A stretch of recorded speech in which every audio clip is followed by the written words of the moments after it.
この動画は、聞こえてる？ OK。この動画は、今から洋楽を聴きたい。で、洋楽のね、激しい、そういった、ハードロック、ヘビーメタルとか、そういうのを聴いてみたい。で、それには、ね、どんなアルバムを聴けばいいんだろうっていう、そういう人向けの動画です。はい、まあ、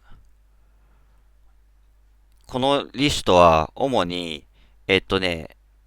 短くて、リピートが効く、ね、アルバム単位で、ね、短くてリピートが効く。まあ、一部はね、長い曲とかもあるんだけれども、それでも、曲単体でキャッチーだったりとか、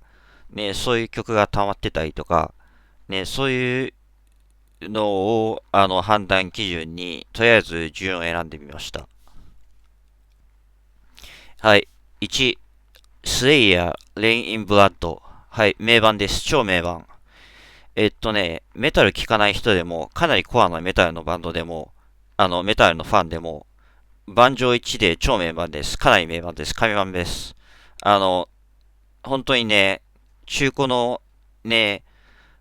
あの、CD が安く売られてても、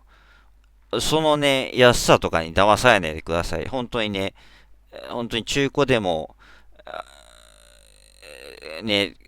中古の CD、まだ CD 買う人、私は CD 買うんですけれども、まだ CD 買う人とかいるんだったら、ね、それでもいいし、新品買ってもいいし、とは言ってもね、1986年に出たアルバムなんで、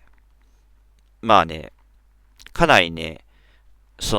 速くて激しくて、ともかく曲がキャッチーで、まあそういうアルバムです。あの、初めのね、曲は何曲あった？ちょっと待って、見させてください。俺のライブラリの方から。1、レイン・イン・ブラッド。10曲で29分。で、最初の1番目の曲、エンジェル・オブ・デス。だいたい5分弱の曲。で、10番目、レイニング・ブラッド。これがだいたい4分くらいの曲。他はせいぜい2分とか1分、2分満たない曲とか、まあ長くても3分半とか、本当にね、聞きやすいんで、まあこれがちょっと激しいなっていう人は、あのちょっとおそらくこの、ね、これがちょっとね、うるさくて聞きづらいなとか、そういう人は、このジャンルは残念ながらこのリストとかね、そういうのは残念ながらちょっと向いてないかなっていうふうに思うんで、あの、ね、あえて最初に持ってきたとかそういうわけではないんだけれども、まあ、あくまでこのね、アルバムを気に入るかどうかっていうの、そういうのを判断基準として、そこからね、下に行っていって、まあ、それでね、特に、あの、何の判断基準もなく、ランダムで、この順番になったんですけれども、まあね、スレイヤー、レインブラッド、おすすめです。超おすすめ。神版。はい。2番目、スリップノット、アイオワ。まあ、アイオワ州ってとこから来たね、アメリカのね、ニューメタルバンド、スリップノット。まあね、結構売れっ子で、でも、もう活動はしないのかなっていう、そんな感じがするんですけれども、まあね、初期のアルバムの一個で、アイオワ、正直、ね、スリップノット、ね、まあ、一気に紹介するか。ね、スリップノット、スリップノット、ね、3番目のアルバムが、ね、一番最初に、デモとかそういうのを除くと、ね、一番最初に正式にリリースされたアルバムで、これはかなりね、スレイヤーの、一番目のアルバムと同じように、かなりね、キャッチーで、各々の曲が短くて、だいたい4分ぐらい。で、長くても、一番長い曲が5分くらい。結構ね、名盤です。これは、スイープノット、スイープノット。まあね、あの、で、あれは、これも、14曲あって、まあ、14番目の曲はね、ちょっとね、これは、曲っていうよりも、なんだろうな。まあ、たまにね、メタルっていうね、こういうトラックあるんですよ。まあ、ね、アンビエントサウンドっていうか、まあ、そんな感じの曲があって、まあ、それにしていっても、この、この7分弱の曲ってどんなんだっけちょっと覚えてないんだけど、これ聞いてから臨むべきだったな。で、ボリューム3。で、これはね、ボリューム3って言ってある通り、あの、スリップノットの3番目のアルバムで、これがね、ちょっとね、曲はね、長くて、ね、5分とかの曲が、1、2、3、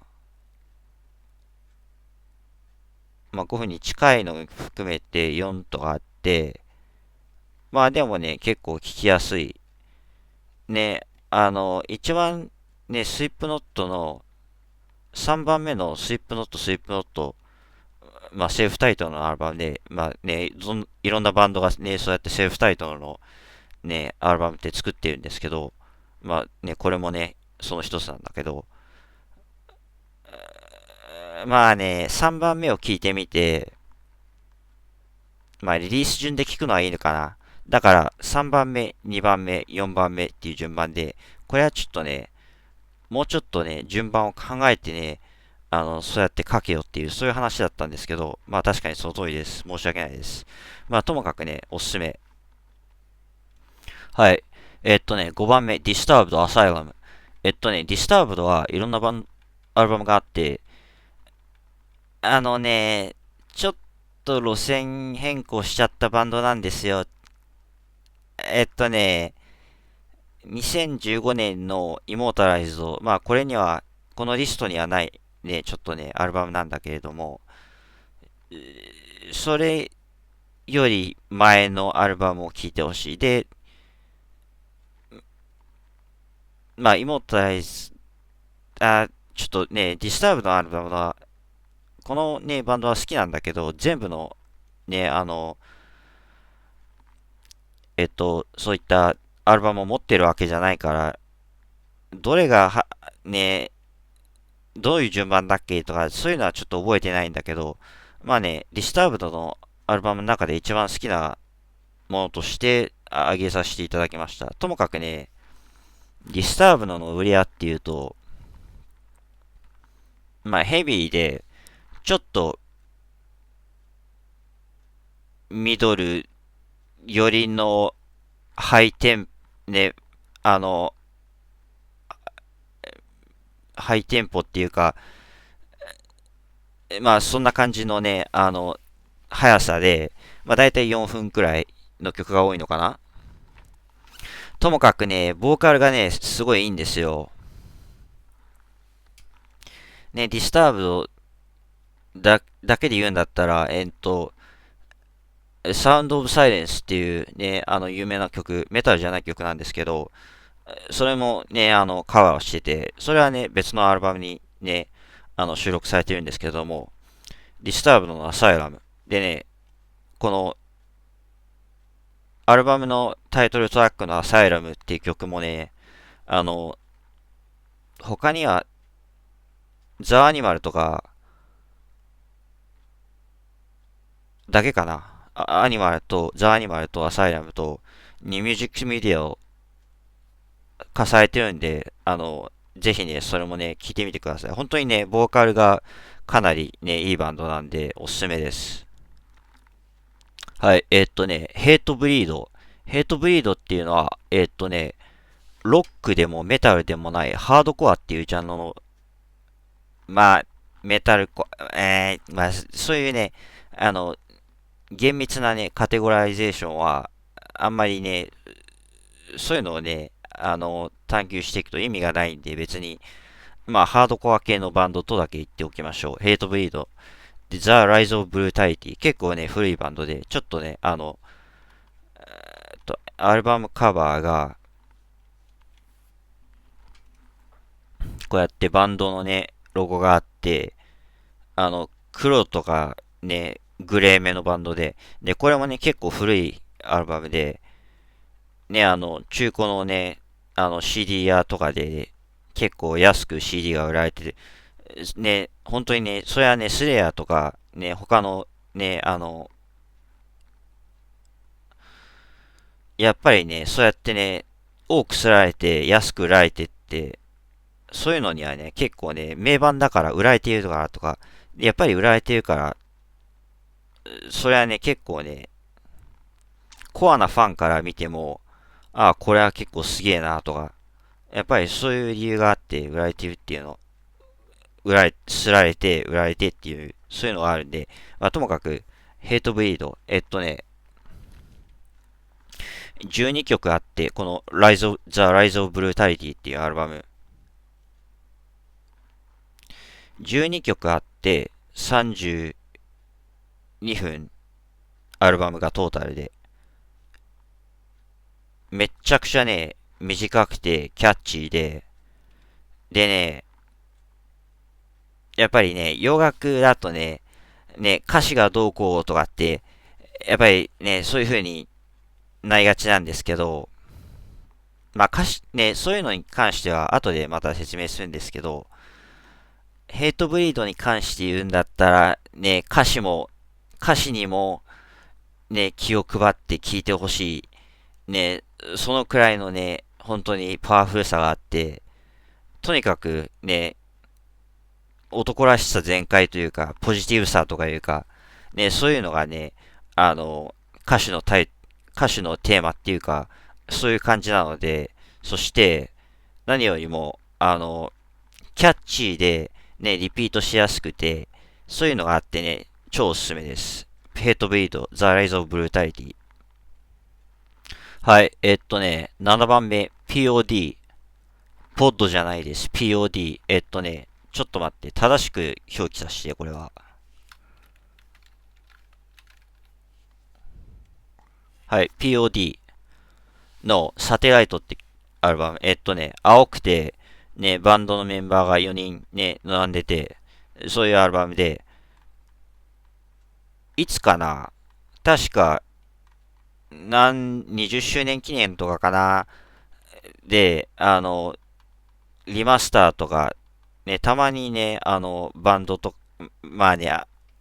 ーティストどのね、ジャンルのアーティストあれもあれだと思うんだけど、ね、売れたバンドで、ね、売れたアルバムで、何年も経つとリマスター版が来るとか、で、そういうので、あのね、結構ね、俺がね、メタルをね、聴き始めて間もない頃に聴いてた、ね、買ったね、あの、そのサテライトっていう、ね、ちょっと待って、どこにあったえっとね、失礼、あった、これだ、まあ、ニューメタル、ね、スリップノットとか、リンキンパークとか、ね、そういうののバンドの一つで、電子音とか、ね、ラップ調の、ね、メタだと、そういう、ね、ボーカルとか、そういうのがあって、で、割とね、曲は多めで、このアルバム、サテライトは、15曲で、53分ね、そうやって、あの、アルバムのトータルの長さは53分っていう、なんですけど、結構ね、キャッチーでね、聞きやすくてね、爽快感も溢れてて、いい作品だなって思います。これね、結構ね、2022年とかかな、に、また再発掘っていうか、そういうのをして、でね、聞いてね、あ、やっぱりいい面白いアルバムだなっていう風に、ね、そうやってね、自分のそういうね、メタルに言い浸ったルーツに戻るとか、ね、そういうのもあってね、このリストにね、入れさせていただきました。POD サテライトおすすめ。はい。次はリンキンパーク。メテオラ、ハイブリッドセオリー。これはね、もうね、洋楽とか特に聞いてなかったりとか、ね、本当に、あの、ヘビーメタル、ね、ヘビーメタルとか、ね、ロックとか、ね、そういうのすら聞いてない人でも、なんとなく聞いたことがあるとか、あるいは、ね、その曲の一部を聞いたことがあるとか、もうね、どの曲もね、有名で、名曲でっていう、そういう、あまりね、深い説明はね、不要かなっていうふうにね、思う。そのくらいね、結構ね、名の知れたアルバムで、これに一つ、あの、新しいアルバム、From Zero っていうね、2024年に、まあ、このバンドは、ちょっとね、ちょっと悲しいことがあって、あの、えっとね、まあちょっと繊細な話題なんですけれども、バンドのメンバーが亡くなってしまって、で、From Zero っていうのは、そのバンドのメンバーが亡くなって、で、新しい、ね、ボーカルなんですけれども、本当にボーカルっていうと、ね、フロントマンとかっていうくらいですから、ね、本当にバンドにおける重要な、主要の存在とね、言えるような、ね、そういうね、あの、存在の人がちょっと亡くなってしまって、そこから、また新たにね、スタートを切ろうっていう風に、ね、それで From Zero っていうね、アルバムの名前がついたんだろうなっていう風に思います。で、音楽のね、路線はっていうと、まあ、ね、20年以上ね、リリースから経っていますけれども、ほぼ変わらないです。このハイブレッドセオリー、メテオラと、あと、From Zero も。だからね、ぜひね、聞いてください。この3つは。おすすめです。はい。アベンジド・セブンフォールド。個人的にはね、まあ、このバンドもね、ちょっとディスターブと同じで、あの、あるところで路線変更しちゃって、で、その路線変更した後は、それを悪く言うつもりは一つもないんですけれども、まあ、ちょっとね、いわゆるプログレッシブの道に行って、割とね、新しめのアルバムはっていうと、そうやって長くて、やっぱり長い曲だとちょっとっつきづらいっていう、そういう感覚があるんで、まあ、もちろんね、その中にも名曲とかっていうのはあるんですけれども、そのね、やっぱり、なんだろうな、こういうヘビーメタル、アベンジド・セブンフォールドの、まあ、本来っていうか、なんだろうな、まあ私がね、好きなアルバムの一つです。このバンドから。でやっぱりね、ディスターブドと同じで、ボーカルが結構いいんですよ。ボーカルが結構おすすめで、まあなのでね、長い曲とか、ね、この時点ですでにね、長い曲を書いてみて挑戦してみてたりとか、ね、そういうのがあって、で、ね、まあ、それはいいや。まあ、ともかくね、アベンジド・セブンフォールドの、セルフタイトルのアルバム、おすすめです。えっとね、12、13、ブレイキング・ベンジャミン。まあ、フィアデルフィア出身のロックバンドなんだけど、ね、メタルじゃなくてロックバンド。でもね、結構ね、激しくて、まあ、ハードロックっていうか、まあね、さっきも言った通り、そうやって厳密なね、音によってね、そうやって判別する、あの、音楽のサブジャンルのカテゴライゼーションっていうのはほぼ無意味に近いんですけれども、まあともかく、ブレイキング・ベンジャミンの、フォビアと We Are Not Alone。結構ね、おすすめです。やっぱりね、長い曲がなくて、だいたい4分くらいで、そうだな、クリーンのボーカル。やっぱりね、メタルがダメでも、ね、クリーンのボーカルとか、クイーンのボーカルがあって、で、スクリームっていうか、シャウトっていうか、まあ、クリーンめのね、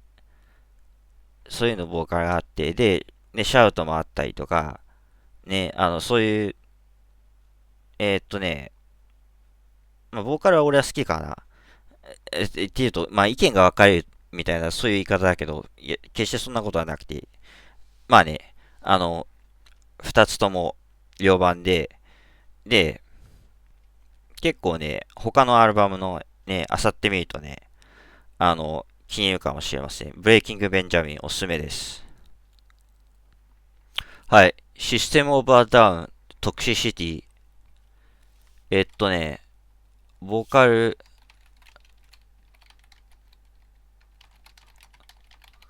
の人が、えーっと、なんだっけ、この人は、政治滝谷さんは、アルメニア系の、あアルメニア系のアメリカ人なのか。まあね、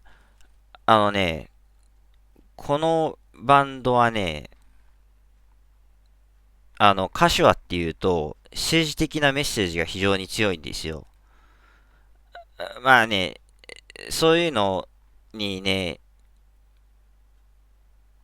まあそれはともかくとして、ともかく、このトキシシティっていうアルバム、実はね、システムオブアダウンは他のアルバムはね、私はね、聞いたことないんですけども、これがまたね、長くても、一番最後のアルバムは、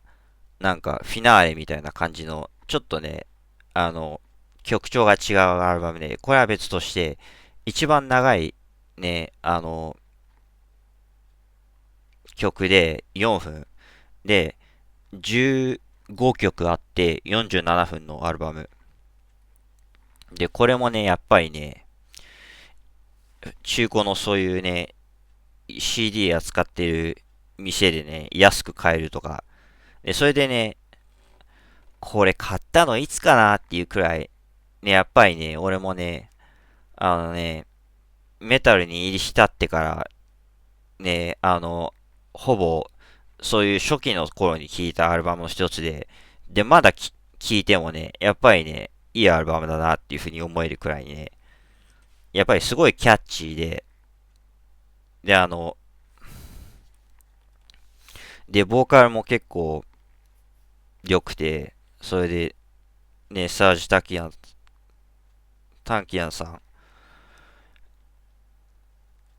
まあね、政治的な云々っていうのはともかくとして、ものすごいキャッチーな曲が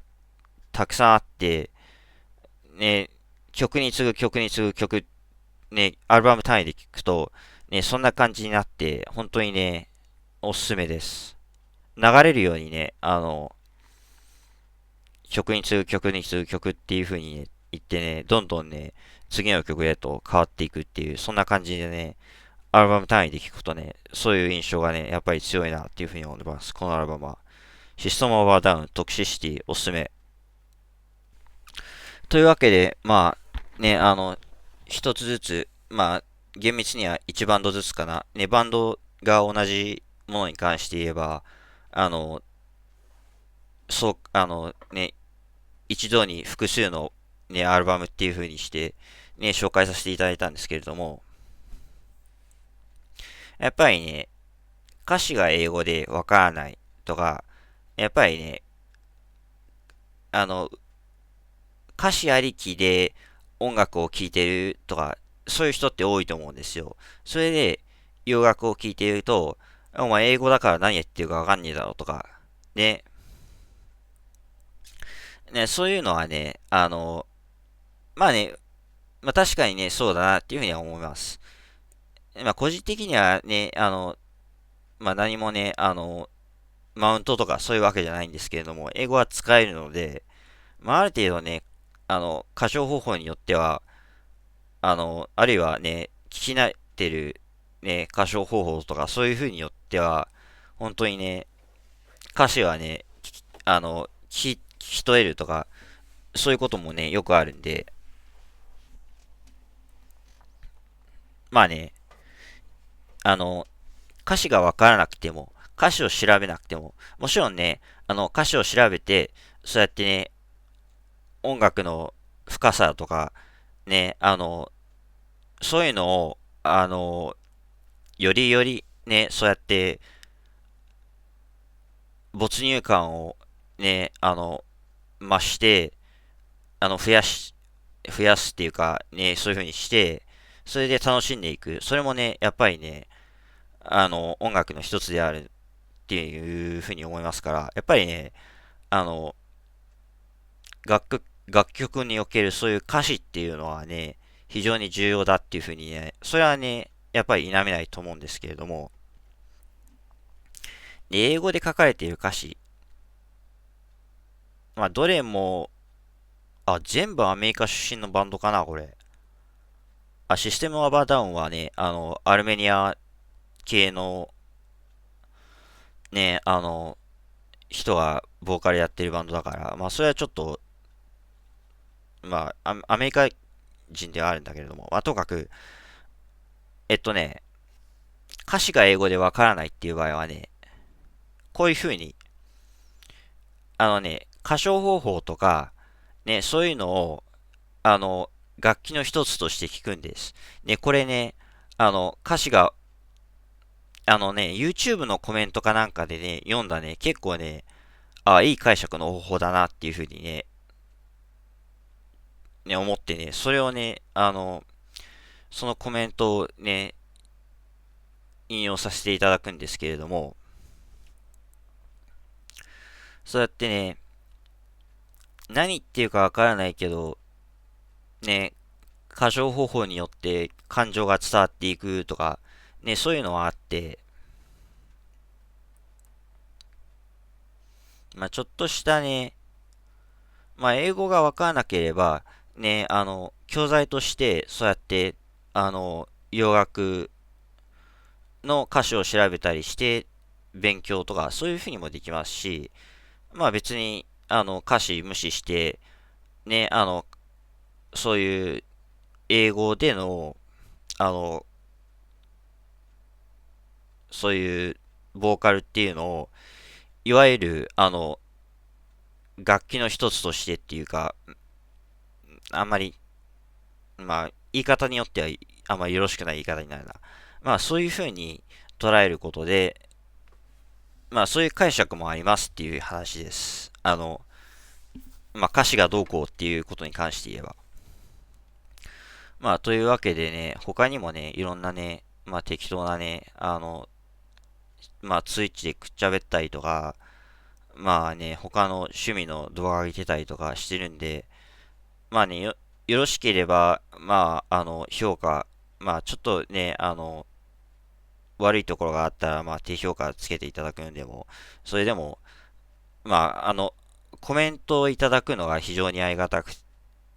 いので、本当にどういうところが良かったとか、どういうところがダメだったとか、ね、あの、